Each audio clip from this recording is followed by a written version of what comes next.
Our first and only review of the day is going to be for the film Paprika. Paprika is a movie directed by Satoshi Kon. Satoshi Kon, very very big anime director here, who passed away. Speaking of, a while ago, actually about 24 years ago, about 14 years ago, he passed away. But he created a lot of great work, not only with this film Paprika, but another film that we reviewed, which is up on the channel YouTube.com, The Afternoon Tune, Perfect Blue.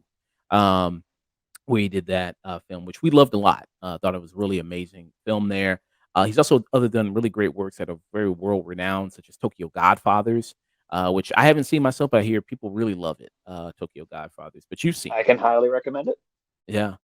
He also did a TV series called Paranoia Agent as well, which I haven't seen, but again, I've heard really great things about. It seems like this guy just didn't miss. It seems like, I mean, he just was, yeah. I mean, The he just only created. work of his I haven't seen for myself is Millennium Actress, which I think came out in 2001. Yeah, and he also did a short, for, like, an anthology for, like memories, like a segment in Yes, I that. believe so. Have you ever seen that? That actually is going to be another one I haven't seen. I know Katsuhiro Otomo, who directed Akira, also did a short for that as well. Nice. So that came out in 1995 that he did a short for that. Um, so Paprika is kind of very weird movie, very strange, very weird.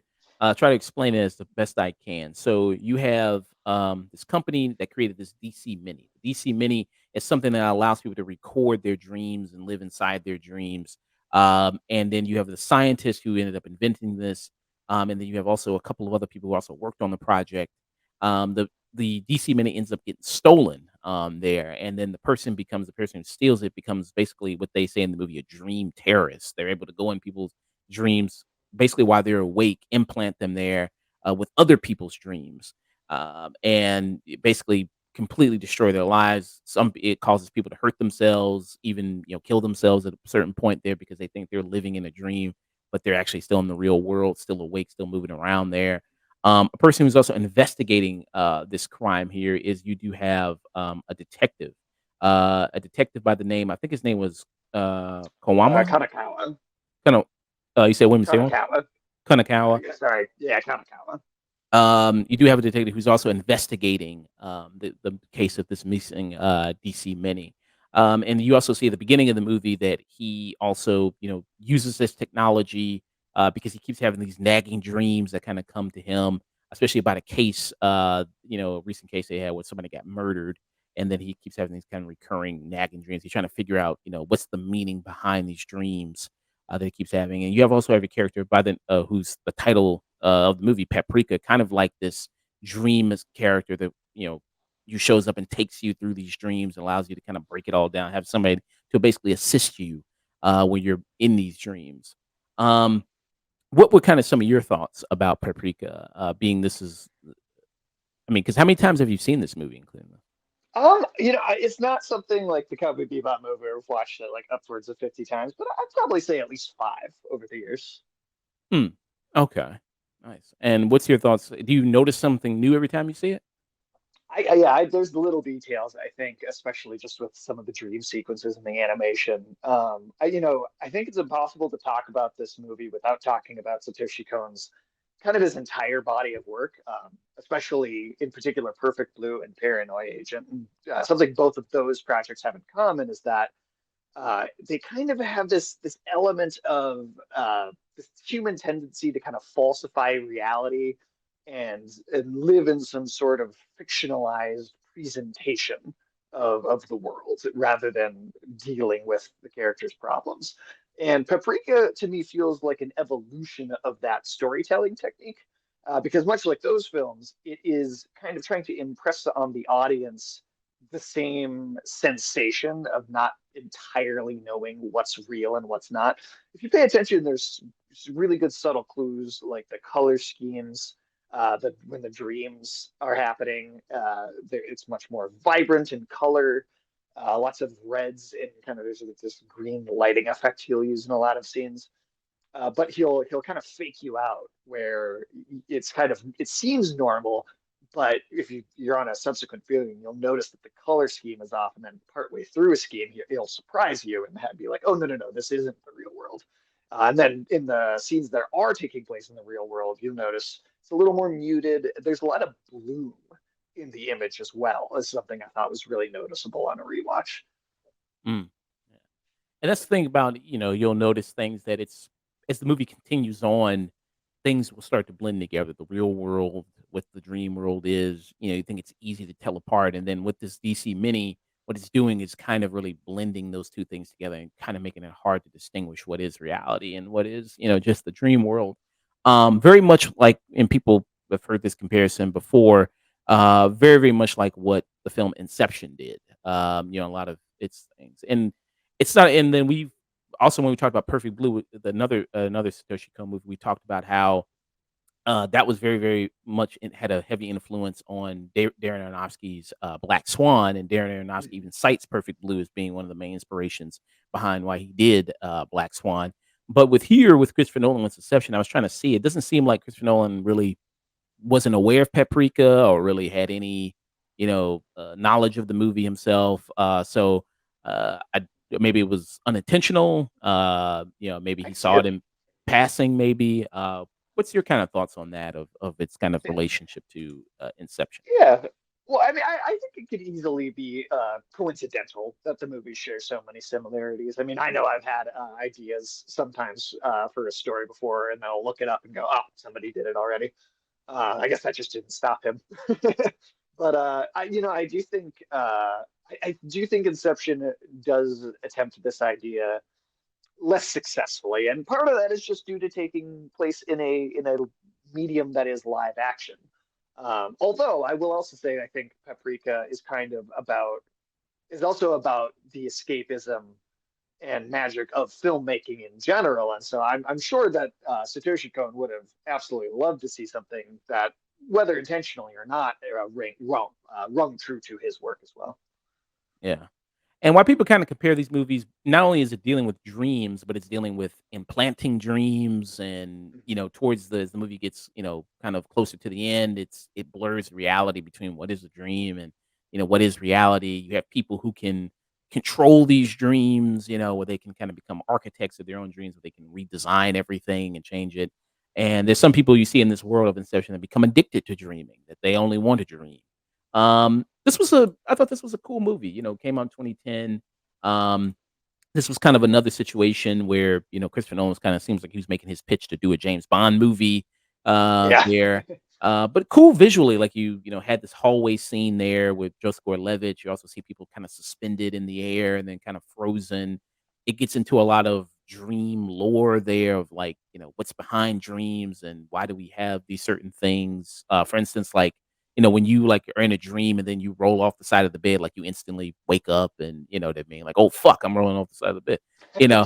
Um, yeah, so I thought that was pretty cool here. I thought that was kind of really good. I think Inception does enough of its own thing with the whole kind of concept of dream. Because here you have dream bank robbers, dream heistmen guys there that kind of Yeah, more come of a in. dream heist. Yeah, we pull off a dream heist, there where kinda guys come in and they're trying to, like, steal an idea or no, they're trying to, like, implant an idea, aren't they, of, like, Yeah. implant an idea inside Killian Murphy's head about him leaving his father's company or him taking over for his father, if I remember Yes, it's been a while since I've seen it, but it's something along those lines. Yeah, so you do have that.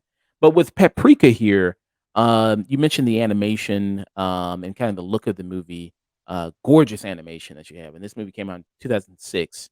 Really, really beautiful animation. Still to this day, I think you have that, here. And I saw this in, sub. Did you also see it in sub? I actually watched this English. I've seen both versions, and I go with the sub versions of most anime, but I actually think the English dub for this is really strong. Okay, and do you notice any real difference between the English dub and then the sub there? I think they did a great job keeping it really consistent. So I actually don't think there's any massive diverging points there. Mm, nice. We mentioned the lead inspector here who's trying to investigate the crime. We mentioned also you have the doctor, Dr. Sheba, who is a psychiatrist. A lot with the DC Mini, the invention for it was to help people through in therapy. get behind a lot of, because dreams, we let our subconscious out there, and then we can dig deeper into the roots. So a lot of you have that. She's the kind of the modest psychiatrist that you see. It's on the project. You also have Tokiata is the Uh, Tokita. Tokita, who's the inventor of the DC Mini there. He's the one, that's chronically obese, there, and then he's, kind of a, stereotypical genius that you see in a lot of stuff, constantly tinkering with a lot of things, obsessing over a lot of things, possibly maybe could be on the spectrum, maybe to some degree there, even though not stated in it. And you also have Dr. Inu, is how you say it? Inui? Sejiro Inu. Yeah, Who's the chairman, of the Institute of the Psychiatric Research, who and the leader of the school for gifted children. yeah, which we talked about that. I was wondering, like, is that intentional there of, kind of them making him kind of like a Professor X type looking figure? I wondered, and let me see if I can, pull up yeah, kinda something with him there. Because people don't know Professor X from the X-Men, his whole power is telepathy, and there's tons of times where you'll see it in media where he'll go inside people's minds and, have these kind of battles and fights. I wonder if that was kind of intentional on their part. I could totally see it. I mean, that character had been around for a long time already by the time this movie came out. And yeah, Satoshi Kon was he was a child of like post-war Japan and kind of grew up in that era where American pop culture was really starting to seep overseas, and he kind of I actually tried to really do some research about him and some of the things he said about making this movie, and it really seemed like to him Hollywood was almost this kind of fantasy world really far away when he was growing up as a child, and I think that comes through a lot in this movie. Yeah, and you see a lot of the conversations, like, what the lead inspector has, with Paprika is about movies, and, he has conversation about why, he hates movies, and you understand later on why he does so, things come up in his history, um, but also talks a lot about, they spend their time in movie theaters, they spend the time, like, a And lot of his. Oh, he's go. dressed as Akira Kurosawa in that scene you're talking about, where they're sitting in the theater and he's explaining editing techniques to her, and the hat and glasses he's wearing, that's intended to be Akira Kurosawa. Oh, nice. Yeah.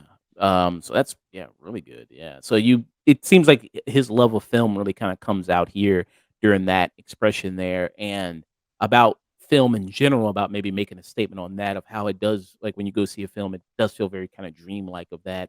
And so that people gets kind of sucked into another reality, very much so what you do with dreams. What do you think about, kind of the messaging of the movie and what it's trying to say? Yeah, well, I mean, I ultimately think it is all about this idea that you need to have some sort of balance between living in your real life and the reality of it, and allowing yourself a healthy amount of escapism. I think that's kind of the dichotomy between Atsuko Chiba, who's, and actually there's two stolen DC Maze because she took one and was using it to treat Kanekawa, unbeknownst to the people at her company. And so while she's helping him deal with these dreams that are very much about movies, his problem is that he's living so much so in reality and not allowing himself the pleasure of dreaming. And I think that all really kind of has this great exclamation point where the DC Mini to me, in a way, a piece of technology allowing you to kind of live in dreams. I think that's supposed to be a representation of film as a piece of technology that allows you to kind of live in dreams. And finding this balance there where Atsuko is all about living in her dreams. She wants to kind of exist purely as her Paprika alter ego. And both characters kind of learn to allow themselves the room to experience the opposite. There's like an integration. I was reading about some of Satoshi Kon's intentions here. This is a quote of his about this movie. I think there's a danger too. If you go into that world, it's very vivid and colorful and seductive, but there are traps within that, particularly if you let your real world deteriorate as a result. I think it is appropriate to say that I want to believe that the dream is the language of the unconscious mind. Instead of using human invented language like English or Japanese, the mind unveils the deepest needs and expresses that through visual symbolism. Mm, right.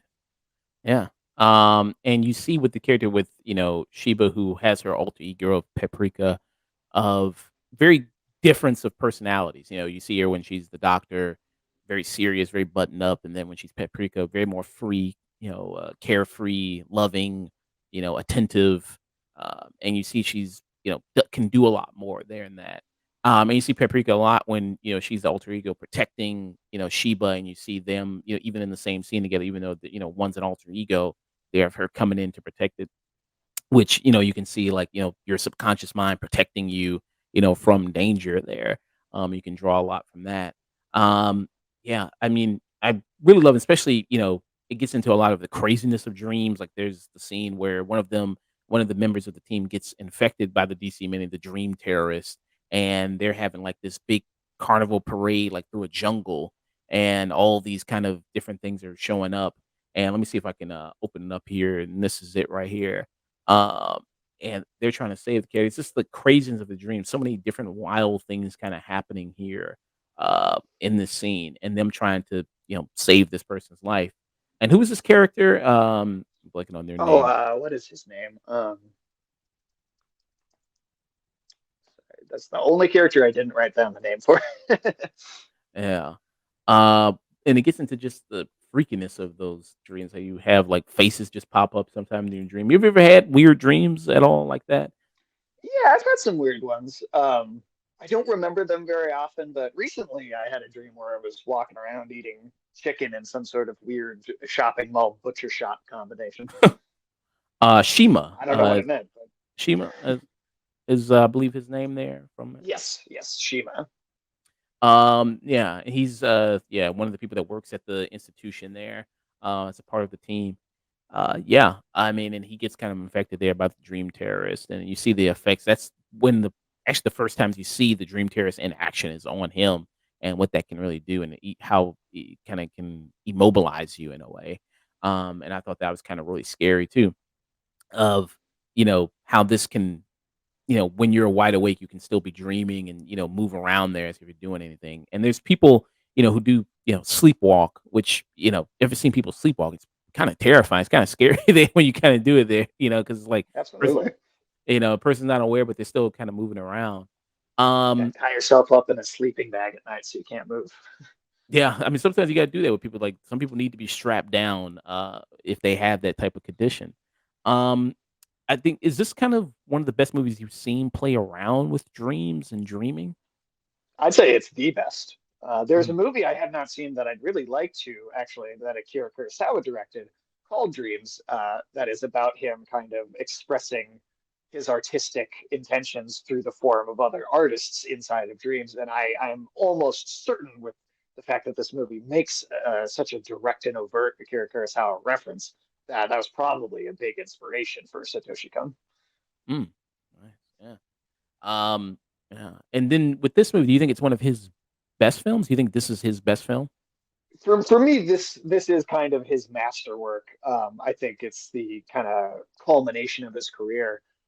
Like I mentioned earlier too, about how Perfect Blue and Paranoia Agent in particular, about this kind of idea that human beings will falsify uh, kind of this fiction of the mind and present that as the truth to themselves instead of dealing with the harsh truth of reality. And both of those do it in this kind of horror setting almost. And I feel like Paprika is really interesting because it uses a lot of like Freudian and Jungian psychoanalysis to, I think, kind of offer, take that same idea, but then also present the audience with solutions to that concept rather than only trying to scare you. And I think that comes in the idea of trying to achieve that balance between allowing yourself escapism in the form of dreams or cinema, and then, but also realizing that if you only exist within those things, you spend your entire life living in those things, that your reality will deteriorate around you. And so there's this wonderful moment near the end where Kanakawa, very much in the real world. And throughout the whole movie, the dream's always been much more colorful than the reality sequences, but it's a scene fully in reality at the end where he's walking through a cinema. You actually see Satoshi Kon's other movies on the marquee, and it's vibrant and it's golden. It feels like this kind of safe haven. And his he goes to watch a film, and it kind of, Satoshi Kon couldn't have known it was going to be his last movie. In fact, I believe he was actually working on another movie. I think I wrote the name down. Uh, Then you see it right he, here. He's got Perfect yep, right there. Blue. Yep. He's got Tokyo Millennium Godfather, Actress. Millennium Yeah, Actress right Tokyo there. Godfathers. He was working on another film when he died, but this the way this What is movie that one ends right with this kind of. there? You know, this one. So that one's interesting because that one's not one that he actually made. So they throw this kind of fake one in. And again, I think it's just another way of going, making you kind of question the reality of the moment just a little bit. Because he likes to kind of, I think in all of his projects, he likes to kind of give the audience the same feeling that the characters have, where is this real? Is this not? And so this, the Dreams of Children, I want to say is the title for that one. Or Dreaming Kids, that's just right Mm. there. Yeah, that's what the one, um, because all the other titles, they don't have a caption that pops up for them, but this one they do. No, just that one. Just that one, Dreaming. I, yeah, I think both allowing yourself to enjoy the escapism of both dreams and cinema, and it feels like a goodbye.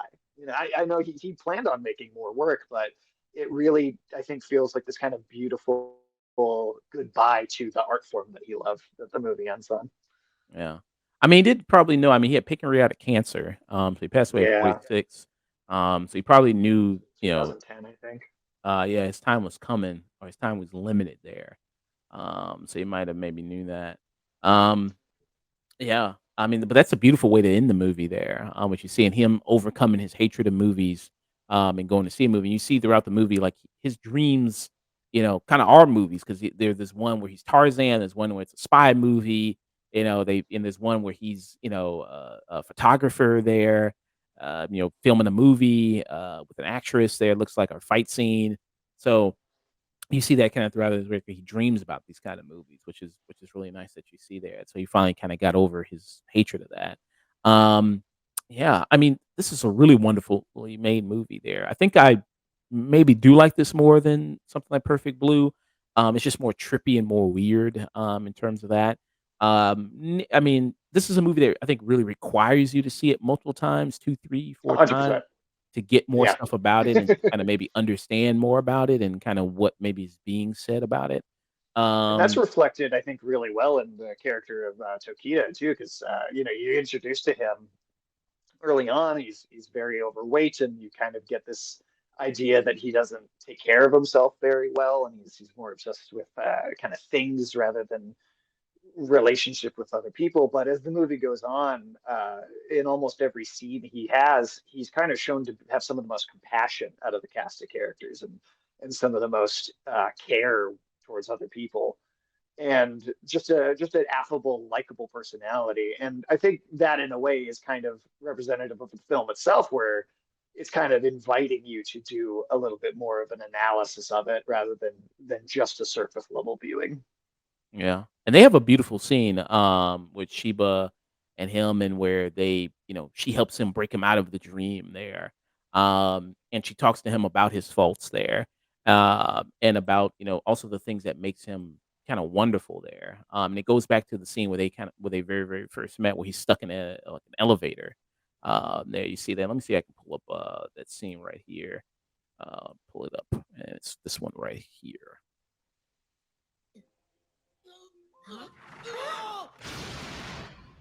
And it's the parallel between the dream world and the real world that you kinda have that there, which is really good.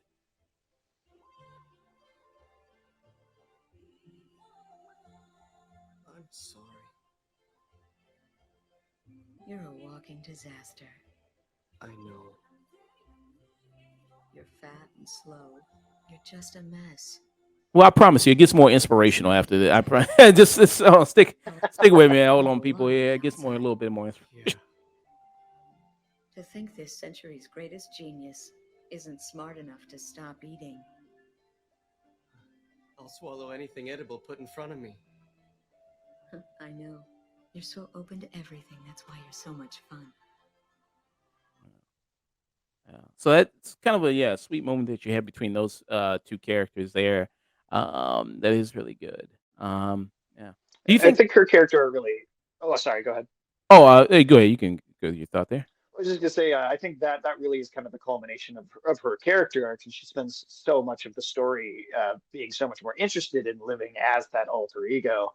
And it's kind of clear, especially on multiple viewings, that she does have some real affection for Tokita, but she kind of denies herself the pleasure of interacting with him and being more open and human with him until the end. And that kind of is the moment of her deciding, I've spent too long indulging in escapism and kind of the opposite of Kanekawa's character arc. I need to spend more time living in the real world. And that kind of comes in the form of expressing to Tokita how much she actually cares about him. Yeah. Do you think this movie struggles with narrative wise of like, you know, clearly laying out things, or do you think that it's done on I, design by purpose? You I think it's done on design by purpose, and I think it can absolutely come across that way on a first viewing that it's a little that it could be a little messy and confusing. But I think what's interesting about it once you've seen it, I'd say at least twice for sure. Um, I think it becomes a lot less important what is real and what isn't real, although that's certainly an interesting conversation to have in and of itself. But I think the points really are more about how the way the character arcs are expressing themselves are the same and consistent across the dream and the reality. And I think once you kind of almost let go of trying to focus on, all right, is this the real part? Is this the dream part? And just kind of look at where the character arcs are taking them. I think that's when the plot and the narrative really comes together. think? Yeah. Any issues you think this movie has? I can't lie. I really have no complaints at all, other than maybe it's going to be a little too weird for some people in a more mainstream audience. It is asking you to sit through a lot of very zany, wild things to kind of get to its deeper meanings. But so it might not be the most mainstream friendly film in the world. Although I will say that's actually a very interesting thing because Satoshi Kon's films were generally a little more cult hits, and this being his final work was actually his biggest success, and it kind of made people appreciate his older films a little more retroactively. This debuted to a pretty significant box office take, especially in Japan. And yeah, he kind of exploded as a name because of this movie. Mm. And what do you think out of all the movies he did? Why do you think this one? You think really? Well, like I was saying about how previous films they're about this tendency to falsify reality. This movie offers solutions to that psychological problem.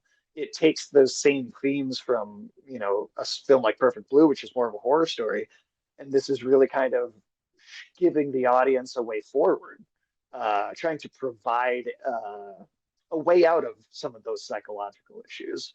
And I think it does so in such a beautiful way. It feels like not only does this movie, I think, have a great ending and exclamation point on it with Kanekawa going to the cinema, but it feels like an exclamation point to me on all of the stories that Satoshi Kon told across his career. And then at the ending, you do have, the big main villain of this. You figure out who's behind all this, and you figure out it's the one who's heading up the actual psychiatric research center there in you, who turns into a giant kind of kaiju type beast there at the end, in Yeah, dream type beast, that you kind of see at the end there. And they have to end up fighting it. So it gets kind of a little wild there towards the end, especially with it's kind of like a dream fight that basically happens there. and even in that, there's some great psychoanalytical symbolism going on because when the moment you just played of Tsukita and Atsuko and that kind of that very sweet moment that they have there, that's followed up by them kind of merging into this translucent child that's like starts swallowing the chairman's kind of godlike form. And that is, I believe, meant to be a representation of theory from Carl Jung. And there's this whole kind of element of his psycho analysis theory of kind of the integration of the anima, which is like the feminine form of the male mind, the integration of male and female into one being, and that being this kind of ultimate psychologically healthy way of existing is kind of represented in that child that they merge together and create. Mhm. So what would you give Paprika? This is a absolute. This is cinema for me. This is one of my favorite movies. It's my favorite Satoshi Kon film. And I think this, it's so unfortunate that we lost such a great artist so early. But I am thankful that he was able to put something like this out into the world. I honestly think it's one of the most beautiful pieces of art that is out there. Yeah. Gorgeous movie, great performances, that you have there, and I saw it only in, sub. I did not see the dub version of this. Any, well-known American actors, United Sta that came in here? I didn't recognize them off of the top of my head, but I'll pull up the IMDb here and just double check just to be Uh, absolutely sure. yeah, but wonderful, I think, yeah, performances that you have, great animation, great direction of this Toshi Kon. Really proved to be a master, in his art there of doing these movies, and maybe if he stayed, if he was able to stay alive longer, maybe we'd be talking about him and also, like, Hayao Miyazaki, and his I work. think so. Because of just how much his influence has had. We talked about Perfect Blue with, Western films like Black Swan. This movie, even maybe in an indirect sense, maybe Paprika and something like Inception there. Have people compare that. And maybe if he continued to do more work, continue to do movies, it would still have a huge impact on Western films and just other films overall in general. I mean, that's, just how great of an artist he was there. I only recognize one name on this list, but Yuri Lowenthal of the Spider-Man video game fame was the English dub voice for Chiquita. Okay. Spider-Man. Spider-Man was in this. Oh, wow. Shout out to Yeah, Spider-Man there. there you go. Uh, uh, Great for him. So yeah, you do have that, the trippy kind of sequences. I will say it's a movie that does require you to watch it multiple times to maybe get more things about it. I mean, it's a movie that I definitely want to go back and watch to catch more things in it. It's not a movie you can watch maybe on your phone or your computer or anything like that. You got to watch it. You got to be Definitely no yeah. half paying attention to this one. Yeah, you gotta be full into it in order to catch all the things, in order to understand the story and kinda what's going on there. So I give it This Is Cinema as well, just of how well it's executed, and more things you can kind of dig deeper into it, and the psychology that you spoke about, in the movie. So yeah, uh, 2 This Is Cinemas for Paprika. Any final thoughts? One more little bit of symbolism I'll throw at you is the dream parade that you keep seeing throughout the movie that's kind of invading the different minds and then eventually reality itself. But it has this real interesting visual aesthetic of it's just a mash of different cultural references. There's stuff like the Statue of Liberty. It starts out the first time you see it, it's very specifically Japanese cultural figures, or not figures, but objects. And as it goes along further into the movie, and this is closer to the third act here, you really start to see this kind of multicultural representation going on. And I had this thought that like Satoshi Kon being a child of post-war Japan and kind of really seeing a multicultural entertainment industry start to emerge in that time. I think that that parade maybe represents what a fear of like a more globally connected society might look like to people who are kind of afraid of technology in the future. That's just one potential interpretation. You could throw probably a million things out there that you could see. So who knows? Yeah. Makes me kinda gonna look at some interviews of Satoshi Kon, what he had to say about the movie, and kind of his overall inspiration there a little bit more. But yeah, definitely. Great film. Glad we could be able to review it. 2 great This Is Cinemas here. And they did do a re-release of it in theaters. If you were some of the lucky people that were able to catch it when it did a re-release, lucky you, yeah, be able to see it in a theater. I know I was really wanted to. I just did not have a chance to go and see it. Yeah, super limited, only like a week. I think it was out a few Yeah, weeks. I think it was part of the same run that the Cowboy Bebop re-release was. So yeah, it was like almost the same exact amount of time as that. Yeah. Yeah, we're gonna get out of here.